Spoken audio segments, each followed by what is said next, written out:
Olá, está começando mais um programa Conversando com Cientistas. Essa é uma iniciativa do Colégio de Estudos Avançados da Universidade Federal do Ceará, em parceria com a Coordenadoria de Comunicação Social e Marketing Institucional da UFC. Aqui nós conversamos com grandes pesquisadores da universidade sobre suas trajetórias de vida e acadêmica. São pessoas que contribuem com o avanço da ciência brasileira. E hoje nós estamos recebendo o professor da Faculdade de Medicina, Aldo Ângelo Moreira Lima. Professor Aldo, muito obrigada aqui pela sua participação no nosso programa. Seja muito bem-vindo. Bom dia, Ruth. É um prazer estar aqui presente. Para começar, a gente quer falar um pouco da sua trajetória na educação básica, na educação primária, né? O senhor estudou em escolas muito conceituadas, tanto públicas como privadas, tanto lá em Aracati, que é a sua cidade de Natal, como aqui em Fortaleza. Eu queria que o senhor falasse um pouco sobre essa época da sua vida. É uma época muito interessante, porque já na escola pública, o grupo escolar Barão do Aracati, o grupo lá era bem já conceituado em termos de formação na área do primeiro grau, né, de 1ª a 4ª série. E obviamente que a gente, ao estar numa escola como essa e gostando de estudar, né, a gente se estimula para poder progredir nos estudos. E eu me lembro muito bem que o que me fez progredir assim de uma forma suave e assim positiva foi a consistência de fazer o dever de casa, né? Então o dever de casa para mim era uma prioridade. Então a minha mãe também tinha influência em meu pai, né? E dizia primeiro as obrigações e depois a diversão. Então essa tipo assim, orientação me fez com que eu preservasse ainda mais essa consistência de manter o dever de casa em dia. Então, nessa fase, Ruth, eu não tinha assim muita preocupação em acompanhar os cursos, porque eu via alguns colegas que tinham dificuldade, mas eu também notava que eles não tinham essa consistência de fazer esse dever de casa. Então eu comecei a ver com mais veemência de que o dever de casa era importante nessa sequência de formação. Então seus pais eles tiveram um papel fundamental nesse momento, nessa sua Sim, formação. Porque uma orientação de dizer que a obrigação primeiro do que a diversão, obviamente você começa a conectar que deve seguir as regras dessa educação, né? Eu sempre ouvi isso lá em casa também, professor. E existe algum momento chave que fez surgir o interesse do senhor pela área da saúde? Eu acho que foi no momento da formação já do científico na época, né, do final do primeiro grau hoje, né? Nessa época eu vim para Fortaleza e comecei então a estudar biologia num livro que tinha uma tradução da versão em inglês, né? E nesse livro já tinha a descoberta da estrutura do DNA, né? E na época também a gente fazia química, física, então eram ciências básicas mais fundamentais. A química tinha a sua tabela periódica, né? E a biologia ainda não tinha uma coisa muito assim consistente com o que eu chamo de tabela periódica da química, né? E foi com essa descoberta do DNA que me chamou a atenção que a partir daí a gente poderia ter um fundamento mais específico, factuado na biologia, né? Então isso me chamou a atenção. E aí, a partir daí, eu comecei a me interessar um pouco mais por biologia. Eu acho que desse interesse inicial, talvez tenha sido o início para o interesse na área médica, né? O senhor ingressou como aluno na Faculdade de Medicina da UFC em 1973. E aí, dentro da faculdade, veio esse interesse também pela pesquisa. Como foi isso, professor? Na realidade, a partir dos primeiros 3 anos na Faculdade de Medicina, eu comecei a fazer monitoria e sempre me chamava a atenção a questão de você ter um conhecimento mais aprofundado de conceitos na área de médica, né? Então eu não me satisfazia só com alguma informação básica, né? Eu queria um pouco mais de fundamentação, principalmente nessa área básica, né? Então fundamentos, por exemplo, de fisiologia, bioquímica e farmacologia me chamavam sempre a atenção para a pesquisa, né? Então foi a partir dessa monitoria na farmacologia que eu comecei a me aprofundar um pouco nessa área de formação de pesquisa, né? Ou de pesquisador. Uhum. Quando o senhor terminou, então, a faculdade, o senhor foi fazer a residência, né, em infectologia, e durante essa residência o senhor trabalhou no Hospital Pediátrico Albert Sabin. Eu queria que o senhor contasse um pouco como é que é essa experiência no hospital, tratando casos de diarreia, né, mortes de crianças por essa doença, como é que isso impactou na sua carreira a partir daí? Bom, eu diria que começamos aí no 5º ano de medicina a gostar das doenças infecciosas, né? E a partir daí eu comecei a fazer estágio no Hospital São José de Doenças Infecciosas. E lá então a gente também tinha um internato. E comecei então a fazer uma decisão para fazer uma residência na área de infectologia, né? E já no 2º ano da residência, a gente tinha um estágio de 6 meses no Hospital Infantil Albert Sabin.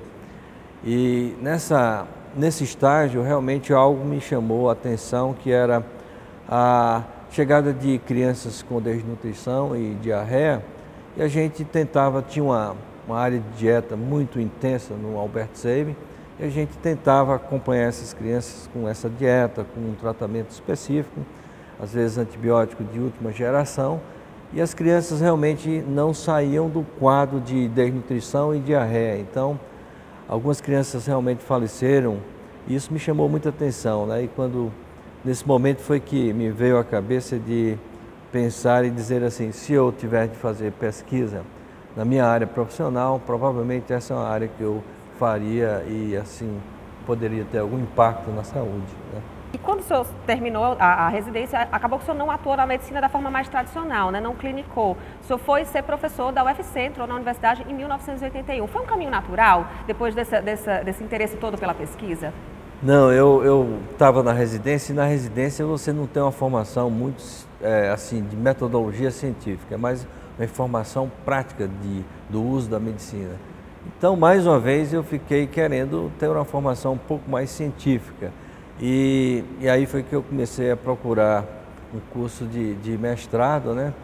E foi aí que a farmacologia entrou, e tinha um curso já de mestrado, e que eu já tinha monitoria na farmacologia, e acabou que eu escolhi esse treinamento depois da residência em fazer mestrado e, oxalá, doutorado, como aconteceu depois, né? Então, você entrou como professor da universidade já fazendo mestrado ou foi antes? Foi fazendo mestrado, não, fazendo mestrado, sim, porque nessa época, depois da residência, eu comecei a fazer o mestrado e as oportunidades começaram a surgir em termos de concurso e você ter condição de ficar como professor, né? Então, a partir daí, a gente teve essa escolha de procurar essa parte científica e, na consequência, né, ter a oportunidade de fazer concurso para ser professor e assumir essa condição. Então, durante o mestrado e sob a orientação do professor Manassés, a gente começou a ter um perfil de médico com esse conhecimento mais de treinamento científico, de metodologia científica e com esse perfil. Então, a essa época, obviamente, que o professor orientador achou que eu poderia ter uma chance como professor por conta dessa formação científica já aí nesse mestrado, né? É um perfil diferenciado, né, professor? E aí o senhor falou do professor Manassés Fonteles, juntamente com o senhor, em 1983, chegaram a uma grande descoberta. A gente pode dizer que foi uma das maiores descobertas da UFC ao longo da sua história, né? Vocês descobriram, em pleno século XX, um novo hormônio do corpo humano, que é a guanilina. É assim mesmo, professor, que produzia guanilina, não é isso? É, guanilina, sim. O que é esse hormônio? Como foi que se deu essa descoberta? Eu queria que o senhor explicasse um pouco melhor isso. Bom, na procura do mestrado, a intenção era fazer uma linha de pesquisa que tivesse a ver com infectologia, né? E à época, obviamente que tinha já o início de um convênio com a Universidade de Virgínia, onde um professor de lá, infectologista, trabalhava com infecções entéricas.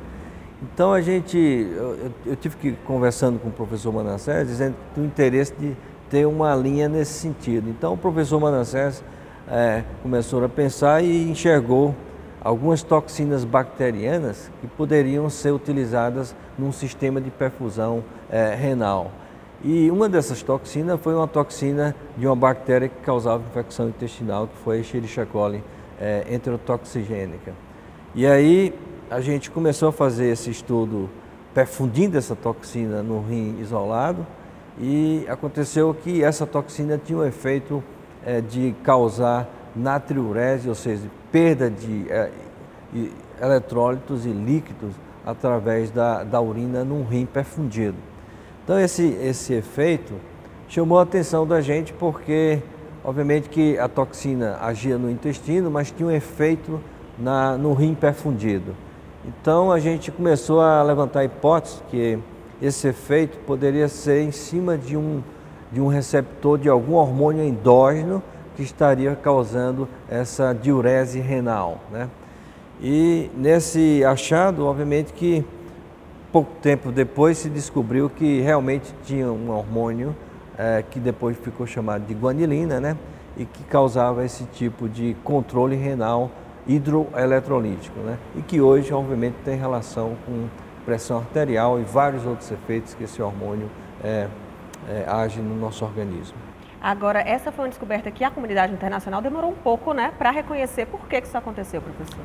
Não foi uma descoberta assim aceita imediata, porque mesmo lá com os colegas da Universidade de Virgínia, tinha já sido feito um experimento de que essa toxina não agia no tecido renal. E a gente estava com esse efeito bem claro no tecido renal, funcional, né? E aí a gente ficou, o grupo de lá ficou questionando, né? Mas logo em seguida um colega descobriu que havia um receptor específico dessa toxina no tecido renal. E foi aí que a gente teve esse efeito retomado, essa observação retomada e essa publicação que realmente se tornou muito interessante porque foi uma das primeiras ações de uma toxina que antecipou a existência de hormônios endógenos que controlava o equilíbrio hidroeletrolítico no rim.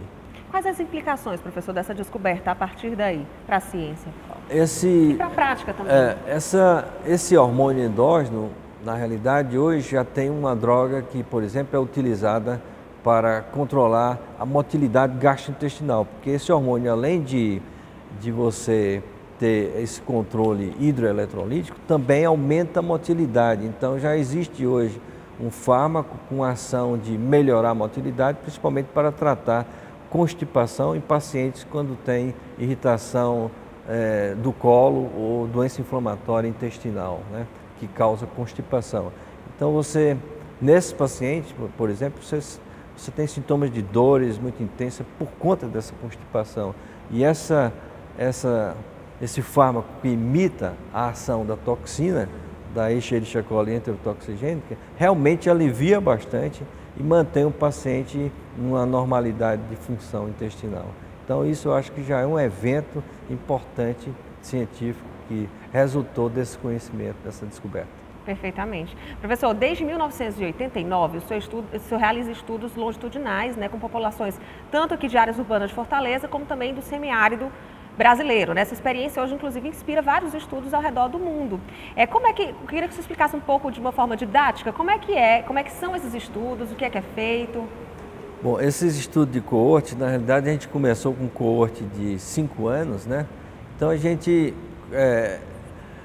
iniciava com mães grávidas e a partir do nascimento da criança a gente acompanhava 2 vezes por semana com visitas semanais para, obviamente, com um questionário que identificava aspectos demográficos e histórico da doença da criança e crescimento e outros aspectos de desenvolvimento da criança, né? Que envolve também a detecção de cognição dessa criança, desenvolvimento cognitivo dessa criança.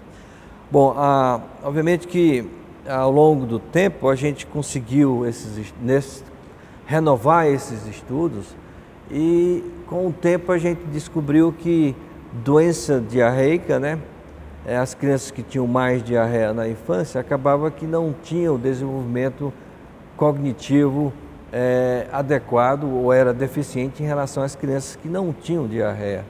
E além do mais, você tinha uma perda também na atividade física e tinha também uma perda na sequência de escolaridade dessa criança.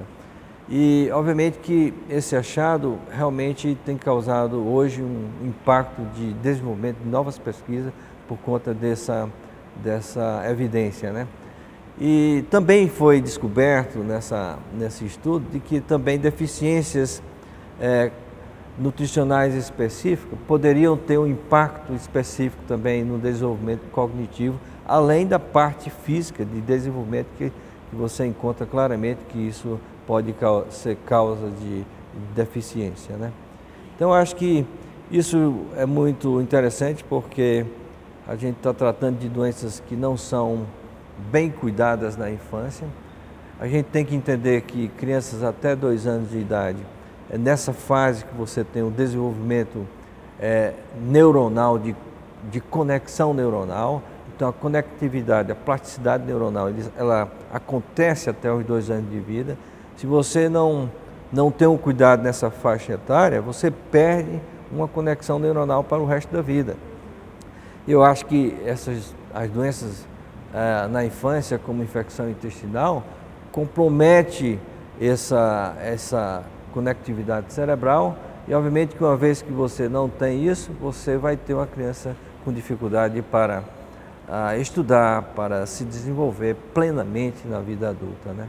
Então, esse é um fato que somente agora outras fundações de investimento em pesquisa estão tentando ter uma observação mais ampla ao redor do mundo para que se possa fazer algum investimento de intervenção, né, e cuidado mais preventivo nesse sentido, né? Professor, e o Instituto de Biomedicina do Semiárido, né? Qual é a relação que ele tem com essa pesquisa? Eu queria que o senhor falasse um pouco desse instituto. Bom, os estudos que fizemos no início foi todos aqui na região periurbana de Fortaleza, né? E surgiu uma oportunidade recente com o desenvolvimento do Instituto de Biomedicina, né, de fazermos uma rede no semiárido brasileiro. Você sabe que o semiárido brasileiro é uma área extensa no Brasil, né? Nós temos aí o equivalente a Portugal, Espanha, França e boa parte da Alemanha, se você comparar em termos de território, né? E nessa área você tem aí uma população de aproximadamente, se eu não me engano, 23 milhões de habitantes e em torno de pelo menos aí 5 milhões são de crianças abaixo de 5 anos, né? E é nessa população que a gente vê mais carência no Brasil como um todo. O Brasil é conhecido por não ter uma prevalência de desnutrição muito alta comparada, por exemplo, com o Paquistão, Bangladesh, que chega a 35% a 40% de desnutrição nessa prevalência. Aqui no Brasil, já desde a época que iniciamos a pesquisa, a prevalência é relativamente baixa, de 5%. Mas isso não indica que as pessoas estão saudáveis, as crianças estão saudáveis, porque você tem deficiências específicas de nutrientes e você pode ter infecções que podem comprometer parcialmente e possa levar a essa consequência que acabamos de citar anteriormente, de desenvolvimento não só no crescimento, mas como também na neurocognição dessa criança. Bom, a pesquisa então pôde chegar ao semiárido por conta do INCT de Biomedicina. Com o investimento desse INCT, nós começamos a documentar doenças diarreicas nessa população e hoje nós temos, por exemplo, dados de causalidades de etiologia específica de infecção intestinal nessas crianças, que são semelhantes às causalidades de infecções aqui na população periurbana de Fortaleza.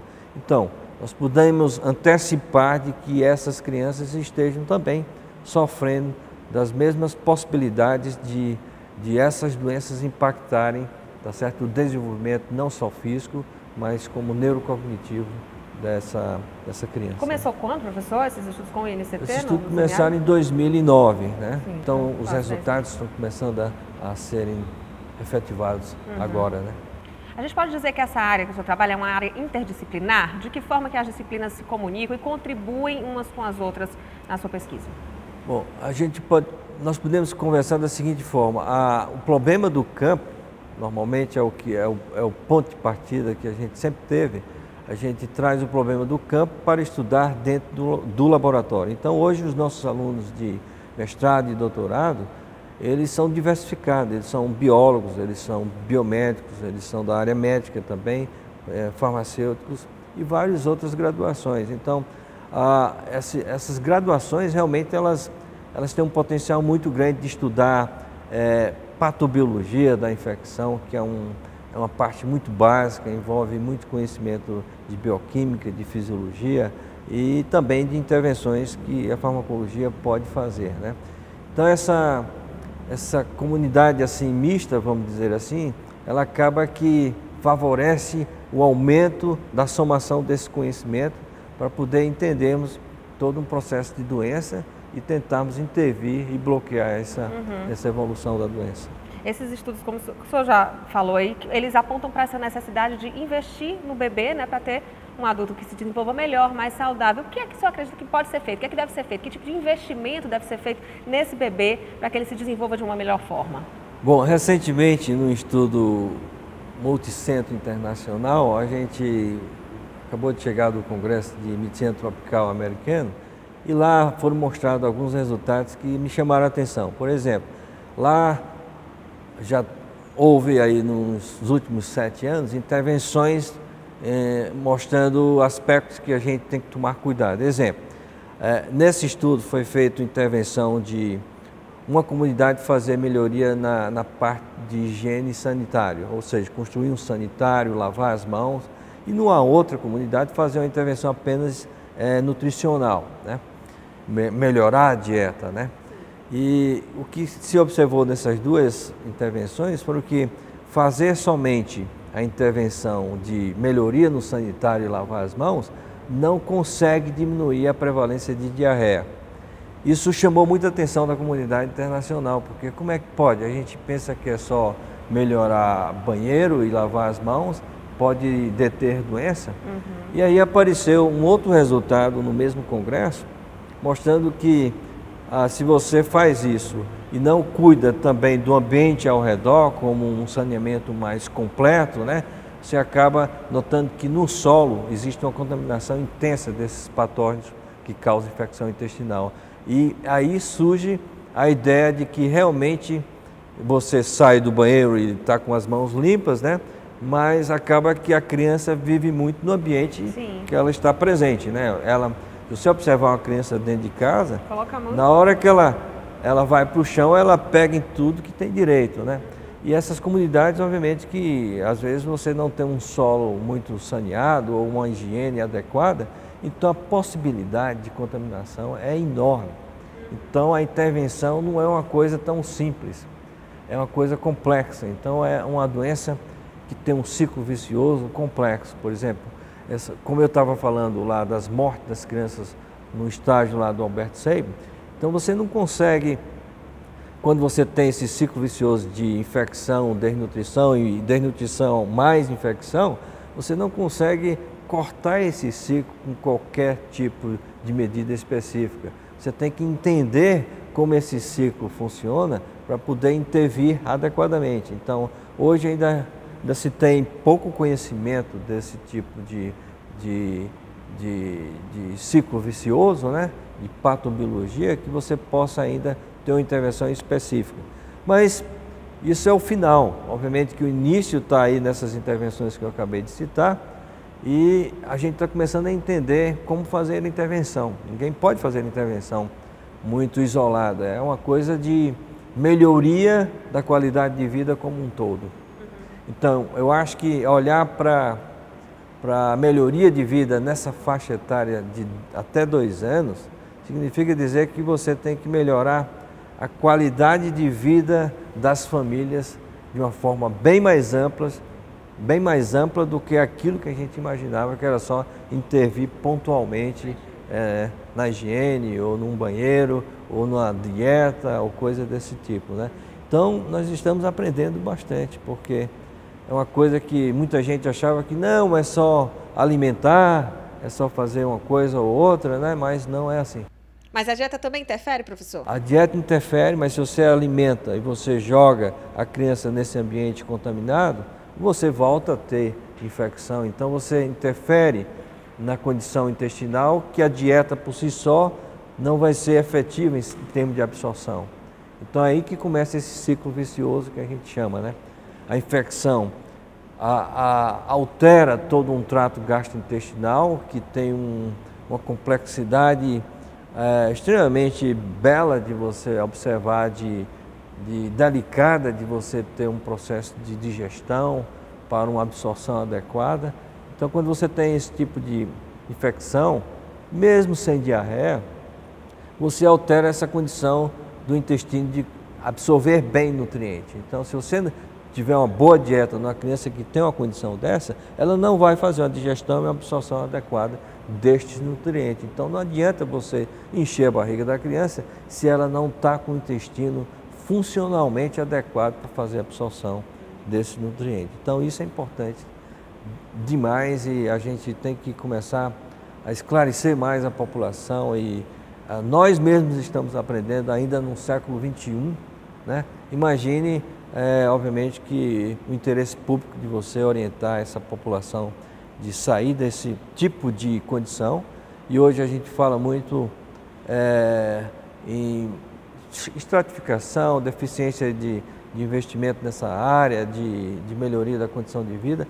A gente não tem, aqui na área periurbana de Fortaleza, a condição é muito semelhante à condição lá do interior do semiárido.